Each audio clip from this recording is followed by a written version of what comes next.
डीडवाना से कांग्रेस के जिला परिषद सदस्य और मौलासर पंचायत समिति के पूर्व प्रधान जालाराम भाकड़ ने कांग्रेस छोड़कर बीजेपी ज्वाइन करने के बाद समाचार प्लस से एक्सक्लूसिव बात की है।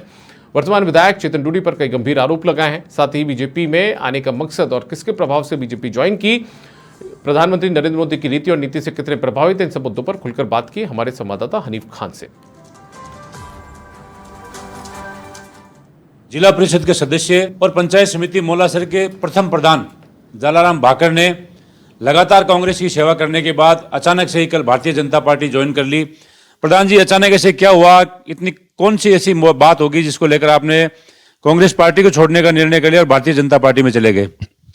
मैं 15 से 23 तक 8 साल लगातार कांग्रेस पार्टी में मैंने सेवा की, और जो सेवा की वो मुझे किसी को बताने की जरूरत नहीं है। यहाँ की जनता जानती है, आप सब लोग जानते हो।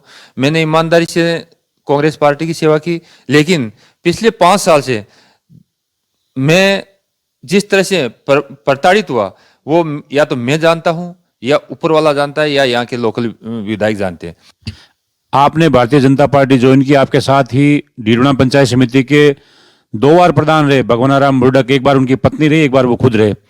वो बहुत सीधे और सरल स्वभाव के व्यक्ति हैं, उन्होंने भारतीय जनता पार्टी ज्वाइन कर ली। इसके अलावा और कौन कौन आपके साथ जाने वाले हैं?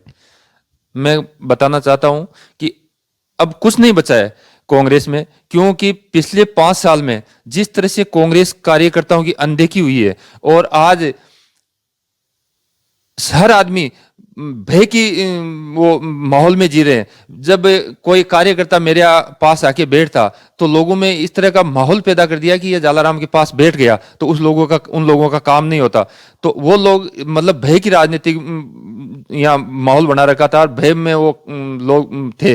लेकिन आज जैसे आचार संहिता लगी, लोग खुल के सामने आ गए। आज मैं तो चलो ठीक है, मैंने बीजेपी ज्वाइन कर ली, लेकिन आज हमारे डीडवाना के पूर्व प्रधान गुलाराम जी वो संतुष्ट नहीं है। हमारे अभी वर्तमान प्रधान है मौलासर से हैं, वो इनसे संतुष्ट नहीं है। आपको भारतीय जनता पार्टी में लाने का श्रेय किसे देंगे? ज्योति मिर्धा को देंगे, सीआर चौधरी को देंगे, या यहाँ के स्थानीय नेता कर्नल नंद किशोर ढाका ने भी आपको भारतीय जनता पार्टी ज्वाइन कराने में अहम भूमिका निभाई? श्रेय किसको जाता है? देखो, श्रेय तो मुझे किसी ने नहीं कहा, मेरी खुद की भावना थी, इसलिए मैंने ज्योति जी से संपर्क किया। तो मैंने पूछा, मेरी डीडवाना कांग्रेस में ये हालत है, तो उन्होंने मुझे कहा कि आप बीजेपी में आओ तो आपको बेहतर मौका मिलेगा जनता की सेवा के लिए। तो मैंने ये डिसीजन लिया, और मैं ज्योति जी से ही मैं संपर्क में आया। बाकी मुझे किसी के कहने से या किसी के दबाव में या किसी के कोई इस तरह के माहौल से बेकार में आकर मैंने ज्वाइन नहीं की।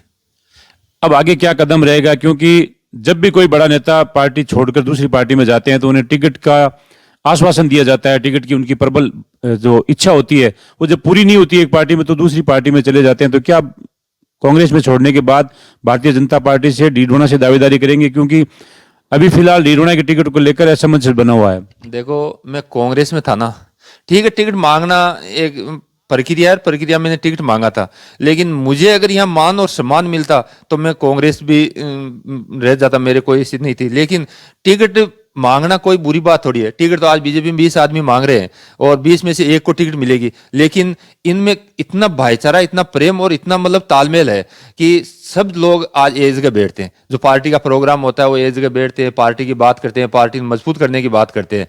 तो मुझे न तो कोई पार्टी में बीजेपी में कोई लालच दिया है, न मैं खुद है जो कोई इतना महत्वाकांक्षी हूँ। मेरे पास अभी जिला परिषद का सदस्य हूँ मैं, पद है। आगे ठीक है, पार्टी ने कोई पद दिया, जिम्मेदारी दी तो काम कर लेंगे, नहीं तो फिर कार्यकर्ता बन के काम कर लेंगे। चलो, आपको मान लो टिकट मिल जाती है तो ठीक है, अगर आपको टिकट नहीं मिलती है तो यहाँ से भारतीय जनता पार्टी का कौन सा नेता मजबूत होगा? क्योंकि जो प्रथम नाम आ रहा है वो यूनुस खान का है, और उसके बाद में श्याम प्रताप रुआ का नाम चल रहा है, और हो सकता है कि सीआर चौधरी भी यहाँ से आ जाए। तो आप किसे मजबूत मानते हैं? मैं बताऊं, यहाँ तो पार्टी मजबूत है, और मैंने जो बीजेपी में देखा है ना, वह पार्टी के नाम से वोट मिलते हैं। जो आएगा वो मजबूती है, और जो आएगा वो हमें कबूल है, उसके साथ हम तन मन से लगेंगे। तो ये थे मौलासर पंचायत समिति के पूर्व प्रधान और वर्तमान कांग्रेस के जिला परिषद सदस्य जालाराम भाकड़, जो हाल ही में कांग्रेस छोड़कर भारतीय जनता पार्टी में आ चुके हैं, और अब आने वाले दिनों में इनकी भूमिका भाजपा में क्या रहेगी वो देखने लायक होगी। सहयोगी रफीक के साथ हनीफ खान, डीडवाना।